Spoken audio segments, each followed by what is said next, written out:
making a video. Okay. In response to this guy, Kur's guy vlog, guy's vlog. Yeah, whatever. He kind of is a kind of a. Anyway, nice enough guy. But he's responding to some stupid holiday video, and there's this whole utilitarian word that comes up a lot, and you negative utilitarian, and blah blah blah blah blah, and all has to do with some sort of value equation.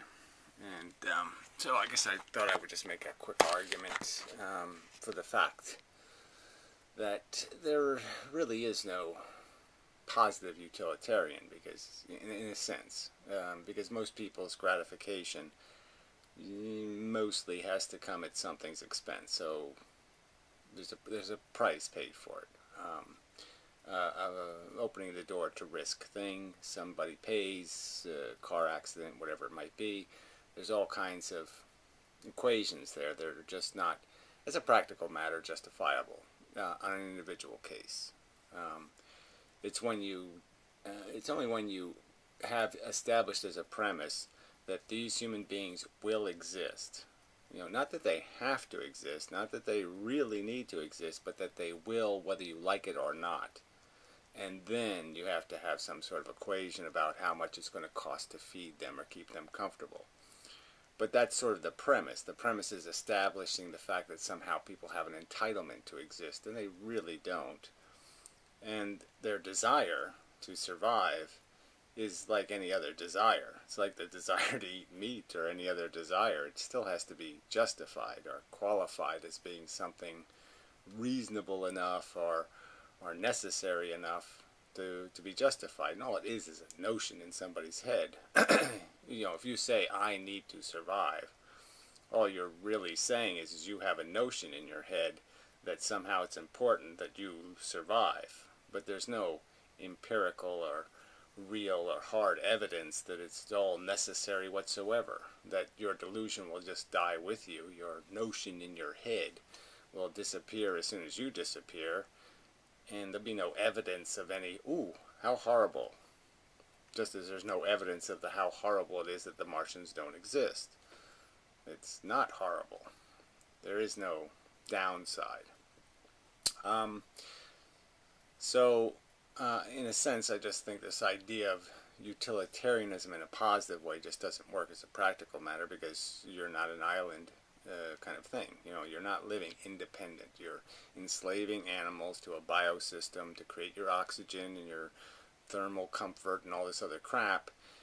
And you don't really have a right to enslave them to your status or gratification. Their existence is not necessary. You're basically imposing existence for your sake as a justification or a rationalization, and you're just using some defeatist logic like, well, we can't do anything about. Well, yes we can. As a practical matter, yes we can. The whole thing is at our discretion now. We have the technology to sanitize the sentient molecules, so therefore it has to be justified, in my opinion. The continuation has to be rationally justified, not justified by a statement like I want, or I would like, or I prefer. Those aren't values. So, a lot of these people talk like there's any value that's in a person's head is a value that's worth respecting. But obviously people value dogfighting, or they value beating their wives, or they value rape, or they value a lot of things that are obviously not acceptable in the exchange, that it's too high a price to pay for your gratification. If you like to eat brains or something, there's no reason for me to value your preference if you have to have fresh brains. You have to have a live kill. So anyway, I'm just saying that it all doesn't really work. There's always going to be some negative component. Not always, but in most 99% of human endeavor exposes people to risk. And it's a risk that's kind of just plainly unjustified on a one-to-one basis. It's no better than beating a horse to pull your wagon, or enslaving a woman by selling her, or any of these other kinds of things that have been done, slavery, massacring people who have land and taking their land. I mean, these are just the kinds of values people have, and those values are just, frankly, the values people think are meritorious or just as selfish as those values. They're no better. Your desire to live has no more merit than someone's desire to beat their wife. I mean, in a sense, it just doesn't. It's just a notion in your head, and when your head doesn't exist, the notion doesn't exist, the desire doesn't exist, and the need doesn't exist. And it's that simple. So until you can justify your existence, until you explain why it's essential that you exist, you can't say whatever I need to exist is acceptable. My survival is now therefore necessary.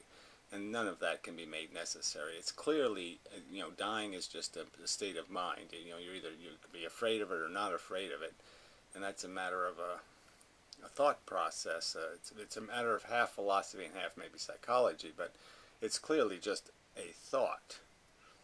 It's not something, again, that's proven, written on a tree somewhere, written in the sky, written on rocks. It's not a fact that you need to exist. It's just a fact that you need, and that one of your silly needs is, I must continue, even though there is no must. There's no factual must. There's no truth to that statement that you must. The truth isn't violated if you don't satisfy that notion of must. So yeah, in a sense, it's all bad news. It's all negative value equations, and as a fact, you have to just start from what things are obviously necessary. So as this situation exists right now, it's obvious that we can't just blow it up. We don't have we don't have the mega bomb already built and ready to be put, the button ready to be pushed. So we can know that there'll be some human endeavor required before we get to that point. So you could certainly argue that there's a certain essentialness to the existence of the people who are anti-natalist, or more specifically ethicist, who are unlifists or anti-lifists. Their existence seems integral to some sort of progression of the necessary mindset that'll set mankind free of his ego delusion that he's accomplishing something and torturing not only his own kind, all the people who will be born not correct, and all the people who will be conditioned into some sort of psychosis, and all the people who just be just fucking unlucky, be on the wrong road at the wrong time and lose some body parts, some body function.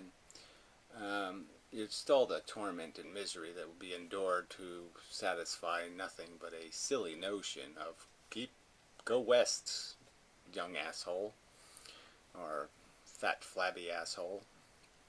And that's all we're doing. We're just satisfying a notion that there's something out there in the West worthy of our participation, that the future needs us. And again, the only thing the future needs is the idea that that need isn't necessary. That need isn't necessary and can be easily just be done with it. It doesn't exist as a real need in the universe. It will not comfort or prevent harm, quite obviously, by maintaining some need to exist. If you get rid of the need to exist, you get rid of the need to continue or perpetuate the harm. So therefore it's the cure to the disease, it's the cure to the problem, it's the really good solution in that it costs you realistically nothing, and it prevents tons and tons and tons of suffering. So it's a huge win. So anyway, anti-bullshit man uses all these qualifications of different kinds of levels of utilitarian, blah blah blah, and I'm just saying it's all really kind of just bullshit. You either have a justification for the impositions that are a fact of your existence, or you don't. in the current circumstance, in my opinion, the only thing that can be rationally justified is the good janitorial duty of existing for the purpose of creating a graceful non-existence. There's nothing else to fight for but the graceful. There's nothing else defendable as an activity except somehow causing the graceful eradication of the slavables, the exploitables, the impose-uponables. That's the salvation. Eradicate the harm. And the only price you pay for it is the eradication of a delusion of function. And it's just a delusion of function. Your satisfaction of your silly deprivations are not a necessary function of the universe. And necessary is by what standard again? What is a good thing? A good thing is the elimination of bad things. And you just really can't make it any other. You can't make it make sense in any pure way to put it any other way. And our desire is just a bad thing in its consequence. We perceive it as being something positive, but we only perceive it that way because we're gruel eaters, and then somebody flashes potato chips in front of our face. We're addicts, and somebody shows us a pure drug. It's a delusion that there's purpose in taking it. The addiction is not a rational thought. It's not a rational idea. It's a notion created by hormones and chemistry and emotions and bad, illogical thinking. Nonsense, lies, silly, stupid, idiotic notions. Because if you really look at it, there is no purpose in creating this silly, cannibalistic chase game for the purpose of eventually losing. Dying. That's the end. So you just don't make dying things. You don't make desiring things, especially when those desires can't, as stated, be satisfied by empty space. They can't be satisfied by banging a couple of planets together. Those desires usually can only be satisfied by somehow exposing or directly harming. Exposing sentient things to harm or directly harming sentient things. And that's where we derive most of our gratification. Creating that, subjecting things to that danger. And that can't be justified. Yeah. No, I think I'll just keep it at that. So there's no utility because there's no utility in our function. You can't really be a utilitarian because none of our desires have any use. They are deprivations. Fixing something that shouldn't be broken, again, is not sensible. Fixing a machine that produces no value wouldn't make any sense. There's no utility in like saying, I'm going to spend my life molding parts for the magic machine that does absolutely nothing that's necessary whatsoever. And worse, the machine that is us quite obviously does create harm, suffering, torture, anguish, wretched, horrid torment, routinely. So we're clearly a negative machine, if any kind of machine. We're not only are we not useful or useful, not only is there no productive utility that we can be put to, we are clearly a negative potential engine. We create negative. By turning us on, negative potential is part of the game. Yeah. And that will be realized in the kinetic torment. Yeah. So, yeah, that's my response. That'll do. So, anyway, till next time and such. And so forth and whatnot.